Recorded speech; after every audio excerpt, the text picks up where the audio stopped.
It's Wednesday. It's time to wake up. I believe we were all born to be rich, abundant, and successful. Wake Up Wednesday starts right here, right now. This is our last week talking about back to school. And this week it's college. Whether you went to college or another educational opportunity or started your career, the gist is you're on your own. Your parents aren't here to make sure you get up or get where you need to be or do what you need to do. And this really sets the tone for the rest of our life. What we learn in college can help you become successful in business ownership as well. So today we're talking to Chris Mahan about what he learned in college and how that can help business owners. Chris Mahan is passionate about helping business owners financially succeed, having experienced firsthand the devastating effects financial adversity can have on an individual. So let's get started. Chris, what did you learn in college that allows you to be successful in business today? Well, like you said, Lynn, going to college is when we have our first real taste of independence. And when I talk with business owners, it seems that they say the things that I think there's good news and bad news about owning your own business. The good news is I'm my own boss. I'm accountable to myself, and I get to set my own schedule. The bad news is I'm my own boss. I'm accountable to myself. I'm going to get to set my own schedule. And if I don't learn the self-discipline that was necessary to do that, then I'm going to struggle. I struggled in college at first until I learned that lesson. And fortunately, I had enough discipline when I started my businesses that I didn't fall into that. But I do find many business owners that discover that they might not have the necessary self-discipline that's necessary to be their own boss. So that's one of the first lessons they have to learn. Yeah, that's really important is self-discipline. So, what can others do to be successful in their business? Once you teach somebody how to get that discipline, how do they use that discipline to be successful? Well, I think there's a lot of ways that we develop. Just as, hopefully when we graduated from college, we were a lot smarter, not just with the things that we learned in our courses, but just in self-awareness and things like that. Same thing with business. When we first started in business, one of the things that I think we first learned is we learned the things that we didn't know we didn't even know. For instance, when I went to college, I thought that I was a pretty good student. I graduated in the top 12% of my high school class. I was the youngest in my class, and so I didn't drive like most of my friends did during our senior years. So I had this 45-minute bus ride every morning, and fortunately, I had a friend down the street who, for some reason, he didn't drive either, and he was on the bus about the same amount of time, and so we were in many of the same classes together. We studied together. We crammed for all of our quizzes and tests and do homework and stuff on that 45-minute bus ride. And when I studied for those tests, almost always got A's or A pluses from doing that kind of studying. So when I went to college, I thought I was a pretty good student.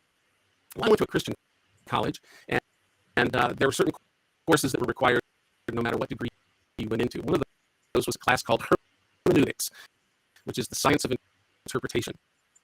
Now, most people waited until they were sophomores or juniors to take that class, but for some reason I signed up for it when I was a freshman. And when my upper class friends found out I did that, they kind of rolled my eyes and well, they kind of wished me luck. And they told me that the tests in that class were horrendous. And so when it came time for the midterm, Lynn, I spent 18 hours, more than 18 hours, studying for that midterm. And I think I probably looked like a deer caught in the headlights when I sat down and opened up that test. And I ended up getting a C plus on it. I hadn't gotten a C since I was like a freshman in high school. And so one of the things that I learned very quickly that I didn't know how to study. I didn't really know how to prepare. Now, fast forward to 2010 when my wife and I started our first business. She was of a large orthopedic company that was forced to downsized by the SEC. That company wanted to acquire another large company, so in order to keep them from monopolizing the market, they had to make this dramatic cut in their workforce. And she was one of the victims of that. Now, she did receive a really nice severance package. She'd worked there 19 years, and they paid her salary for 19 months, equal to the number of years that she'd worked there. So when we started our business, we decided that we would not spend any of the money that we made in our new business, but we would set that aside so that it would be an additional cushion until our business ended up replacing the income we had been making at this orthopedic company. Well, the next year, when it came time to do our taxes, we discovered that the IRS had other plans for that money, and we ended up losing most of everything we made in our new business that first year to taxes. And one of the things that taught me is I didn't know. And I didn't know that I didn't know. And so one of the things new businesses to do is to do as much research as possible. There's so many books out there on the market. Local colleges usually offer business courses that someone can audit. There are organizations like SCORE, where they partner you with a mentor who can help you during the early stages of your work. And of course, I always recommend that you look into hiring a business coach who can help you to discover the things that you don't know, so that you don't make a costly mistake like I did. Yeah, exactly. That is one of the things that I hear from a lot of business owners. I started my company because I really love doing this. And then I found out there's all of these other things that I Absolutely. don't love to do. So that is perfect. So what advice would you, other than, is there any other advice that you would give business owners to make that transition, to make their business a little bit more successful? Well, I think another lesson that I learned when I was in college is that we need to follow our own dreams and not the dreams of others. If a business owner finds themselves in a business that perhaps they inherited, it was a family business, or perhaps they had people that were influential in their lives that kind of directed them down a path that they weren't really passionate about, that really saps their energy and their desire.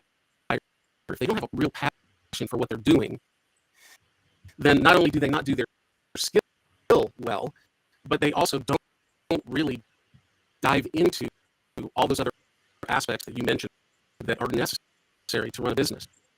When I went to this Christian college, I went on a what you might call a music scholarship.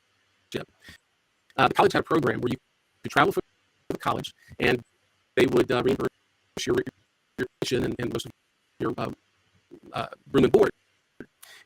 And so for 3 summers, I traveled for 13 weeks each summer, traveling all across the United States. For 2 years, I spent my weekends traveling on behalf of the school. So I had transferred into this college mid-year because the music minister at my home church pulled some strings and got me in.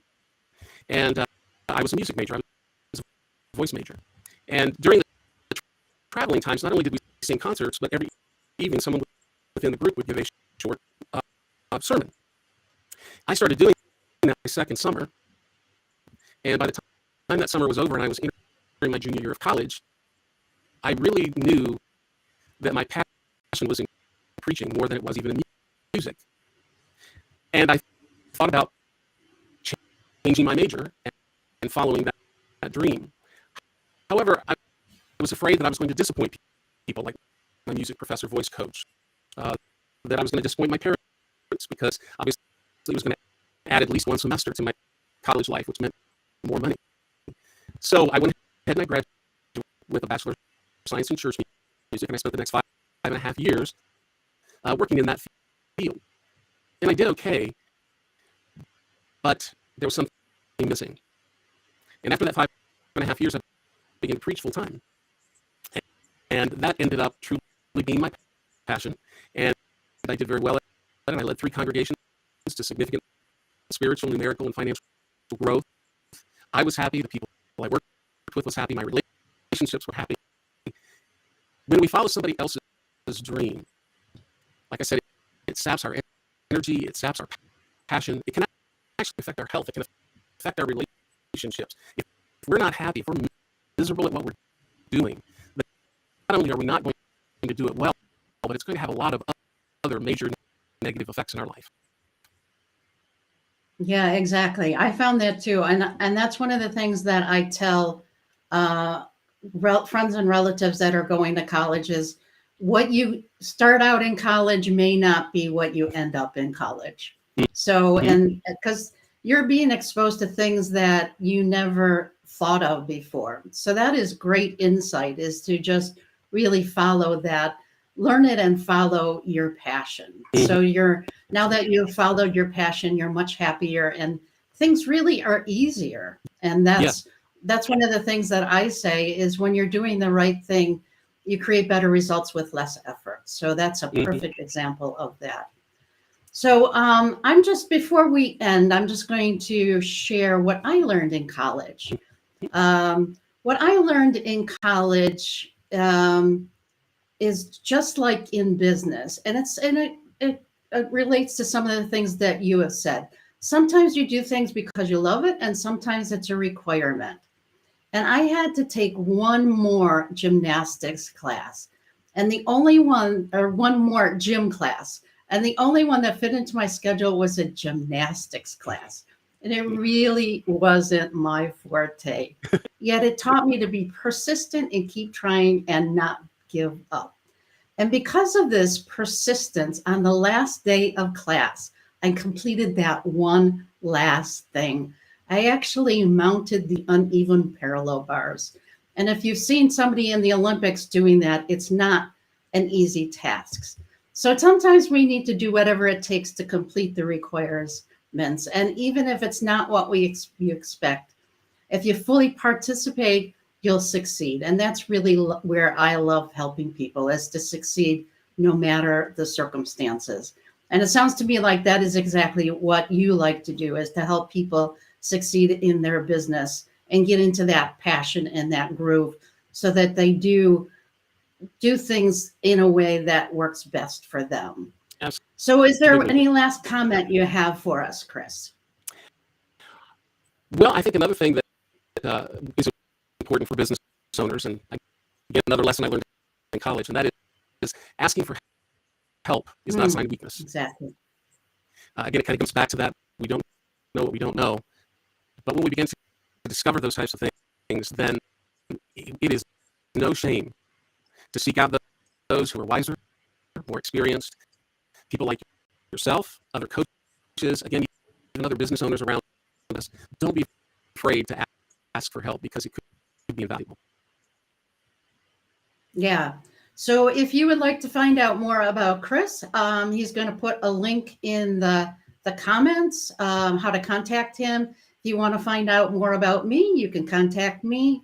But in either case, what you learned in college or anything that you learned post high school can help you succeed today in your life or your business. So that's all I have for today. Until next time, dream bravely, act boldly, live vibrantly.